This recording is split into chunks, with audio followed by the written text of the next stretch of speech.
This is the second in a two-part video. Now in this video we're going to go and shoot a sunrise and a sunset. And in the first video in this series I showed you how you can plan that. So I show you how you can find those epic locations, how to know exactly where to stand with your camera, and how to know where to be at the right time to get just the shot that you're looking for. Now in this video we're going to put all that into practice on location.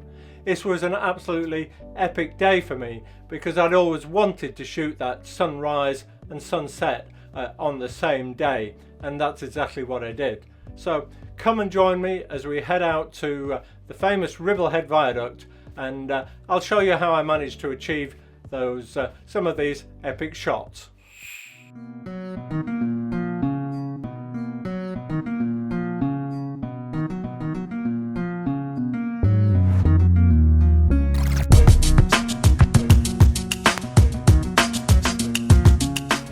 If you're new to this channel, I'm Richard Gill.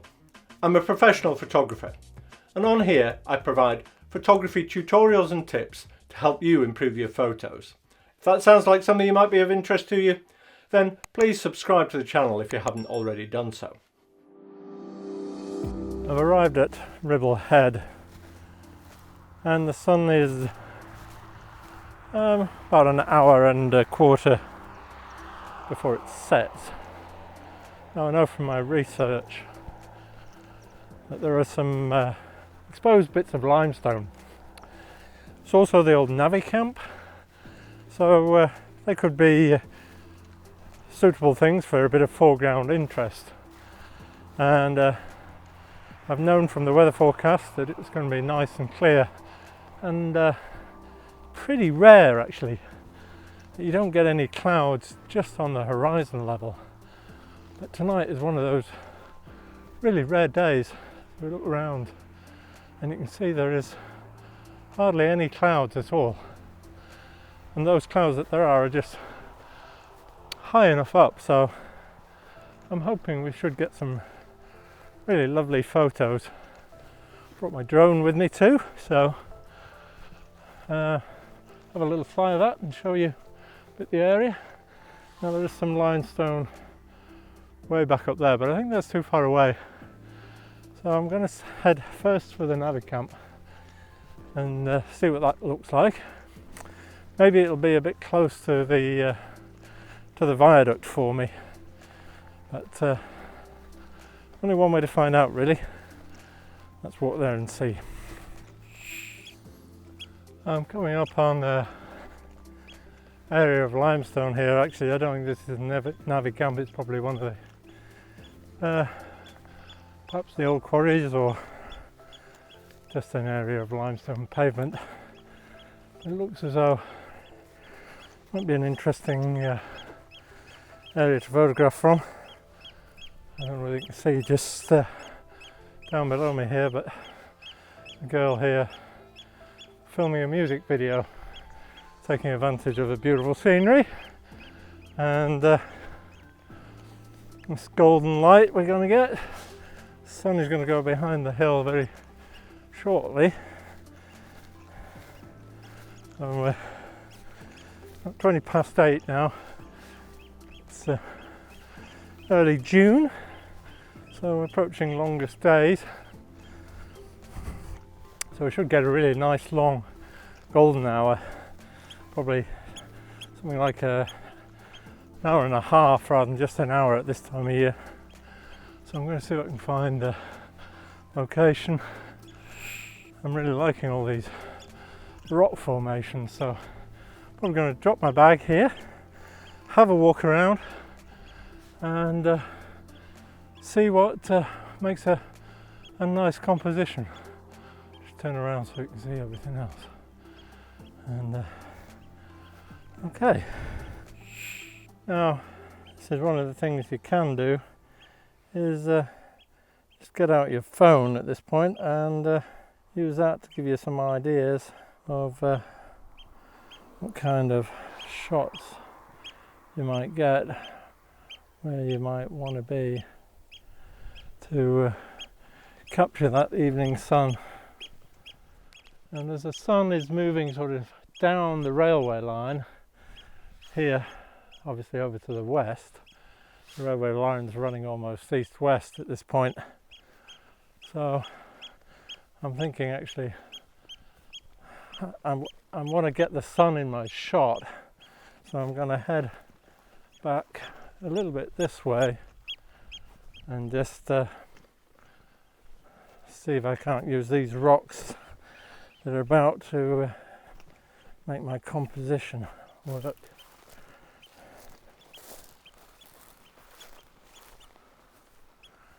Maybe something. Yeah, maybe something over here. Now with photopills as well, you can check exactly where the sun's going to be as the time passes, but it's going to be down quite soon now, so I'm going to get my finger out, get my camera out, and see what I can do. And I might use these two big rocks here. They're in the foreground here. I'm going to shoot this wide, so I'm going to use my 14 to 24 lens, I think. Try and get as much as it would be also a great shot for a panorama, but that's subject for another video. I just want to show you what's going on here. So we've got the viaduct over here. The sun has literally just disappeared behind Whernside, which is just behind me. I have actually taken a couple of shots with my wider angle lens before I filmed this, just because I didn't want to miss that moment of the sun disappearing below the horizon. And now I'm going to let the colour develop in the sky. One of the things I'm going to do now is probably use a ND filter. The reason I want to do that is I want to get a really long exposure. And what that does, you can just start to see it forming now. It's just on the horizon over there. Little bit of colour from the sun setting, but as the sun drops lower, that colour will really build, and doing that long exposure sort of saturates your sensor with those colours, and that'll bring out some lovely pinks and reds, and I'm hoping it'll make a nice scene. Now in my scene, what I've set up is we've got some rocks here in the foreground, a few more behind to create our foreground interest, and then we've got the sweep of the viaduct, and I've set the sort of skyline a third of the way up the frame, which is what you need to sort of balance the exposure, because I think most of the interest is in the land, and the bit of colour in the sky is just going to bring that all to life. So we'll watch the sun go down, and we'll get a few more shots. I'm hoping you can see now that the colour is starting to develop, and the last of the light is actually hovering over Ingleborough. I'm going to turn the camera onto that so you can see it now, and it's got a lovely golden hue to it, and the greens and everything are really starting to pop. So I'm going to take a few shots looking that way, and we'll see how we get on with those.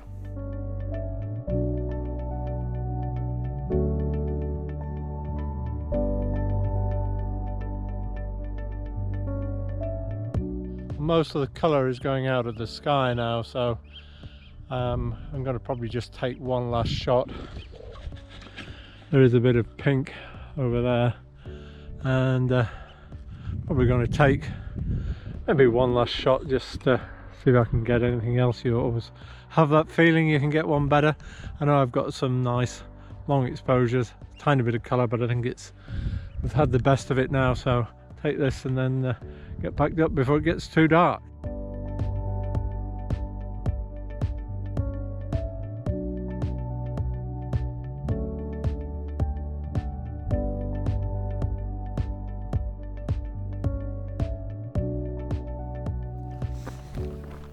So it's let's have a look.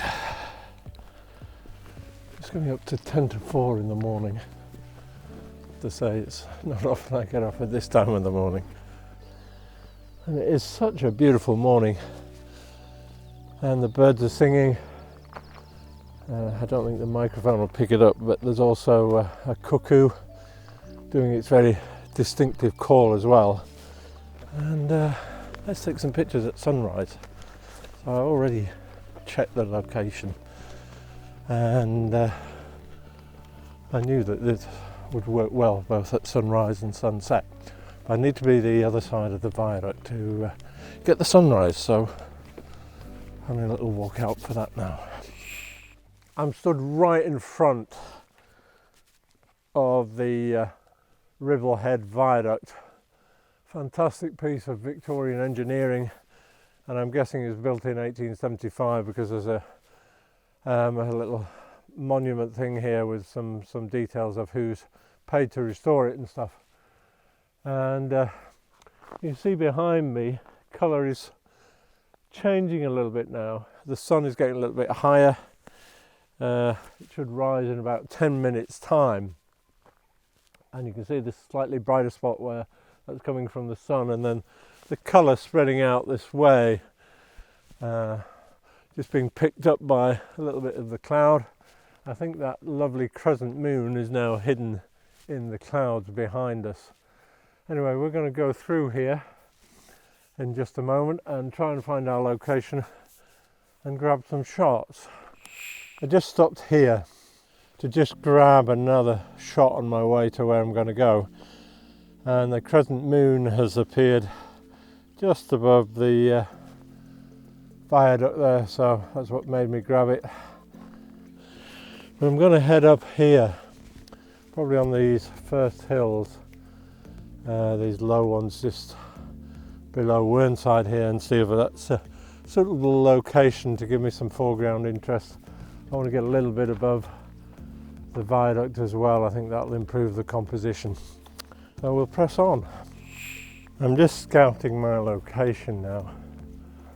There are some sheep just below me here, just over here, which I was hoping to use for my foreground interest, but they're probably a bit worried about what I'm up to, and they've backed off a bit.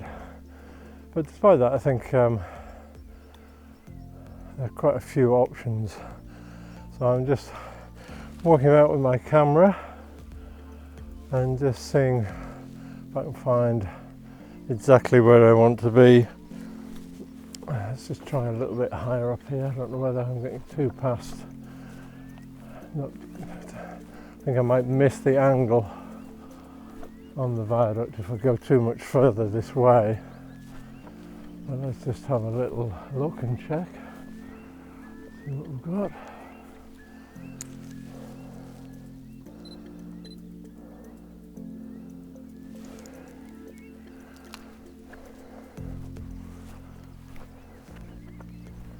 It's also okay. So this could be a location up here as well. Just need the sun to come up a little bit, and I did spot another spot further down, so I'll maybe take a shot from there first, and then we'll have a move and see what else we can get. Get a nice view back to Ingleborough. Out there in the very distance, if you can't see it, would be Morecambe Bay.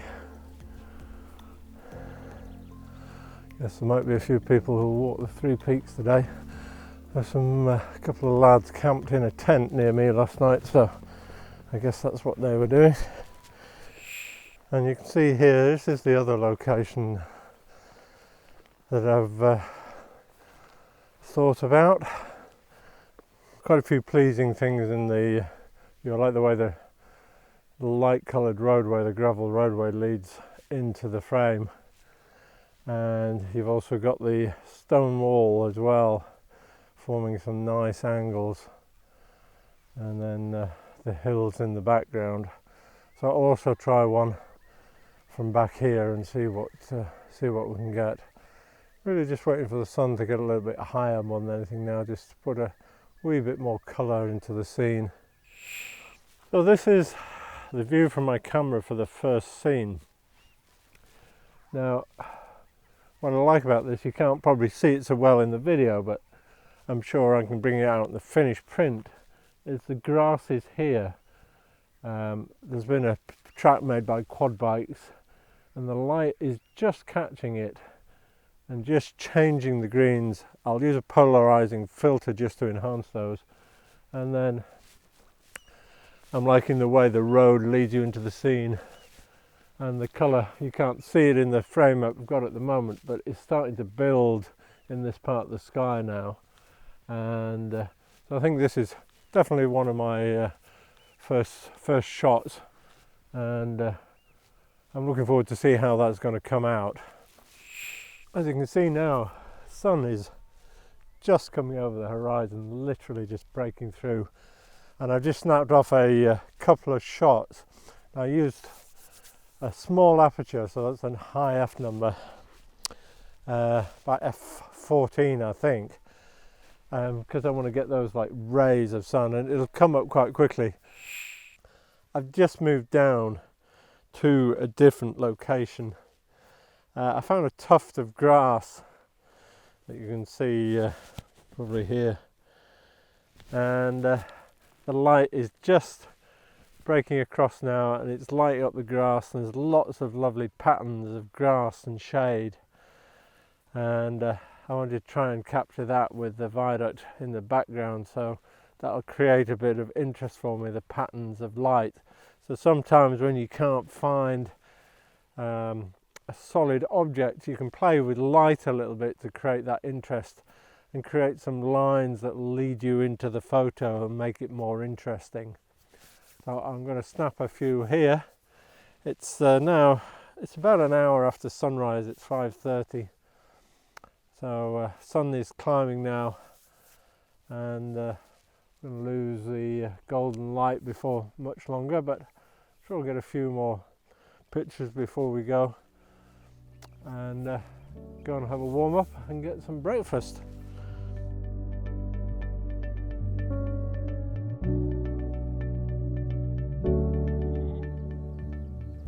If you're enjoying this video, please do give it a like. And you see the sun now is getting a lot higher in the sky, so it's about an hour and a quarter after sunrise. Oh, sorry, fly just thrown into my eye there. And the golden tinge to the light is starting to change, so I'm going to call it a day. I don't think I'm going to get a better shot than I've got already. And just remember, you can shoot at any time of day, but obviously the golden hour is called that for a reason. It gives you those beautiful colours. If you're enjoying these videos, please consider subscribing to the channel if you haven't already done so.